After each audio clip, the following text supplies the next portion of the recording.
అందరికీ నమస్కారం. Welcome to my channel Konaseema cutie. ఈ చలికాలంలో మీలో ఎవ్వరికైనా ఏం కర్రీస్ తినాలనిపించకపోతే ఒక్కసారి ఈ పొడిని తిని ట్రై చేయండి. మీకే నచ్చుతది. ఇంక ప్రాసెస్‌లోకి వెళ్తే ఒక ప్యాన్ పెట్టుకొని అందులో ధనియాలు వేసుకొని కొంచెం వేయించుకోవాలి. అవి వేగిన తర్వాత జీలకర్ర వేసుకొని వేయించుకున్న తర్వాత వెల్లుల్లి, ఎండుమిర్చి వేసుకోవాలి. ఇక్కడ నా దగ్గర ఎండుమిర్చి లేదు.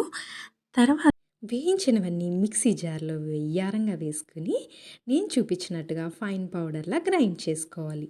తర్వాత కడాయిలో 1 స్పూన్ ఆయిల్ వేసుకొని, గ్రైండ్ చేసుకున్న పౌడర్ వేసుకొని, అండ్ కారం కూడా కొంచెం వేసుకుంటున్నాను. ఎందుకంటే నా దగ్గర ఎండుమిర్చి లేదు కాబట్టి వేసుకొని బాగా వేయించుకోవాలి. అది వేగిన తర్వాత మనకొక మంచి అరోమా వస్తది. అది వస్తే ఆ స్మెల్ వస్తే ఇంక మన పొడి అయిపోయినట్టే. అది అవ్వగానే ఇంకా వేడి వేడి అన్నం తీసుకొని, ఆ పొడి వేసుకొని, ఆ పొడిలో కాచిన నెయ్యి వేసుకొని, అలా అలా కలుపుకొని, ఆ వేడి వేడి అన్నంలో కలుపుకొని, ఉండల్లా చేసుకొని తింటే ఉంటాదిరా చారీ. ఇంక మాటల్లో చెప్పలేమంతే.